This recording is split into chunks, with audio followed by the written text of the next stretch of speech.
نیت کر تو اللہ کی طرف سے ہاں بعض اوقات یہ ہوتا ہے اللہ کسی کو کوئی عمل کسی کو یہ نہیں سمجھنا چاہیے، بعض اوقات کوئی عمل کسی کا اللہ کو پسند آ جاتا ہے، اللہ بغیر اسباب اس کو قبول کرے۔ کراچی کی ڈالڈا فیکٹری میں ملازم تھا، اور میں عرض کر رہا ہوں کسی کو حقیر نہیں سمجھے، اپنی اصلاح کی کوشش کرے لیکن کسی کو گھٹیا نہیں سمجھے، اپنے بارے میں بدگمانی کرے دوسرے کے بارے میں۔ ڈالڈا فیکٹری کا ملازم شرابی تھا، جواری تھا، ہر خرابی اس میں موجود تھی۔ اب فیکٹری نے کہا کہ 5 ملازموں کو عمرے پر بھیج رہے ہیں، قراردادی کریں۔ اب قراردادی کی تو 4 کا نام اور کریں گے، 5واں اس کا نام اس کا میں نہیں جاتا، نہ مجھے نماز آتی ہے، نہ مجھے کچھ اور آتا ہے، نہ جلدی آتا ہے، مجھ پر پیسے نہ ضائع کرو، کسی اور کو بھیج دو۔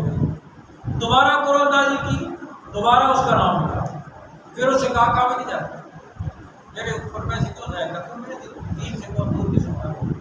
تیسری دفعہ قراردادی کی، پھر اس کا نام لکھا۔ چوتھی دفعہ اس کی طرف سے خالی پرچی ڈالی گئی، پھر خالی پرچی اس کی نکلی تو سب نے کہا 3 دفعہ تیرا نام نکلا ہے، اب تو تم جانا۔ سب نے سوچ اسرار کی، چلو میں دور کر کے تو چلا جاتا۔ اس کی عمر کو مقررہ کیا گیا کہ آدمی نماز سکھائی، اس کو باقی چیزیں سکھائیں، خیر چلا گیا۔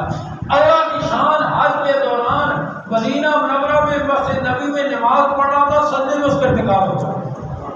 سجدے میں اس کا جنت البقیع میں دفن۔ سب نے کہا کوئی بات تو تھی، پتا ہے ایسا تو بات تھی تو اللہ کو پسند ہے۔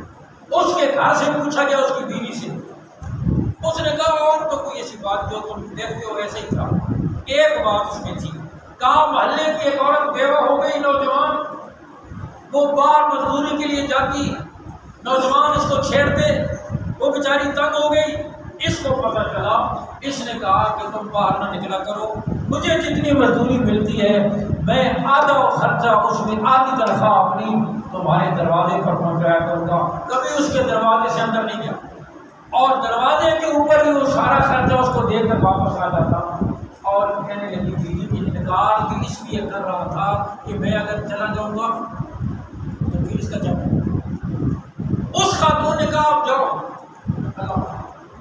کہا بس یہ بات ہے، ساری زندگی یہ کرتا ہے، انہوں نے کہا بس یہی بات، بس یہی بات۔ اور اس فیکٹری کے مالک نے اس عورت کا بھی اور اس کے گھر کا بھی سارا خرچہ اپنے سے ملے۔ تو بعض اوقات ایسے بھی ہوتے ہیں، اور یاد رکھیے اللہ کو کون سا عمل پسند آ جائے کوئی بات۔ امام بخاری رحمہ اللہ کے استاد حج میں گئے اور مزدلفہ میں ایک رات جب لیٹے، انہوں نے دیکھا کوئی اعلان کر رہا ہے اس سال کسی کا حج قبول نہیں ہوا۔ بغداد کا ایک موچی ہے، اس کا حج قبول ہوا، اس کی برکت سے اللہ نے سب کا حج قبول کیا۔ اور بغداد میں فلاں نام کو موچی خیر انہوں نے حج مکمل کیا۔ حج کے بعد بغداد اس پتے پر تلاش کرتے کرتے اس تک پہنچ گئے، وہ موچی کا کام کر رہے ہیں، اور اس کے بعد جا کر کہا آپ حج پہ گئے تھے؟ کہا نہیں، میں مزدوری کر رہا ہوں، جوتے مرمت کر رہا ہوں، نہیں کیا؟ کافی کچھ تو کہا نہیں، میں جوتے مرمت کرتا ہوں، میرے پاس کہا کچھ تو ہوا ہے، کوئی نہیں، تو نے کوئی نیت کی ہوگی، کوئی تیاری کی ہوگی، کچھ ہوا ہوگا۔ اس نے جب بہت اصرار کیا، کہا میں مزدوری کرتا ہوں، تھوڑے تھوڑے پیسے بچاتا رہا، اپنے حج کے سفر کے لیے میں نے تقریباً رقم مکمل کر لی، حج کے قافلے جانے کا وقت آ گیا، میں پھر بعد بدل میں گیا، دیکھا کہ خاتون باپردہ کوئی مردار جانور سے گوشت کاٹ لیے، اور میں نے دیکھا کہ وہ گوشت کاٹ کر لے شہر میں اس کے پیچھے پیچھے آ گئی، کہاں جاتی ہے؟ وہ گھر میں داخل ہو گئی، میں نے اس کے دروازے پر دستک دی اور میں نے کہا خاتون تو کون ہے اور کیوں یہ مردار کا گوشت، یہ تو حرام ہے، کیوں یہ مردار کا گوشت کاٹ کر لائیے؟ اس نے کہا تو اپنا کام کر تو کیسے کیا ہے؟ جب میں نے بہت اصرار کیا، اس نے کہا میں سید زادی ہوں، بیوہ ہوں، میری یتیم بیٹیاں ہیں، ہمارے گھر میں کئی دن سے فاقہ ہے، اور اب اتنا فاقہ ہو چکا ہے کہ جان بچانی مشکل ہو گئی ہے، اور 3 دن کے فاقے کے بعد جان بچانے کے لیے، جان بچانے کی حد تک مردار کھانے کی اجازت ہو جاتی ہے۔ جان بچانے کے لیے اضطراری حالت میں یہ گوشت کاٹ کے لائی اور ہٹیا میں رکھا ہے، اور میں وہ پکا کہا میں نے وہ سارا پیسہ اٹھایا اور اس کو انہوں نے فرمایا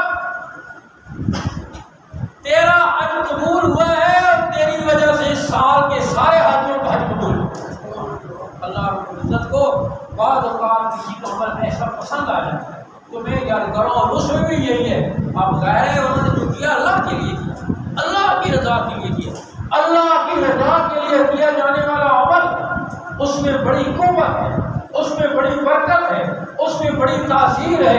لیکن اگر اللہ کے لیے نہ ہو تو پھر بڑے سے بڑا جان کیوں نہ دیتے، بظاہر شہید کیوں نہ ہو جائے، سارا مال کیوں نہ خرچ کر دے، ساری زندگی قرآن پڑھاتا رہے، تقریریں کرتا رہے، ساری زندگی بات و نصیحت کرتا رہے، لیکن اگر اللہ کے لیے نہ ہو تو اللہ کے یہاں اس کی کوئی قیمت نہیں۔ اس لیے میں کر رہا ہوں سب سے پہلی اور بنیادی بات حلال مال سے ہی سفر کرنا اور صحیح نیت سے سفر کرنا، اسی میں ساری قوت اور برکت ہے۔ حدیث میں آتا ہے کہ فرشتوں نے پوچھا یا اللہ آپ نے اس کائنات میں سب سے زیادہ طاقت والی چیز کون سی بنائی؟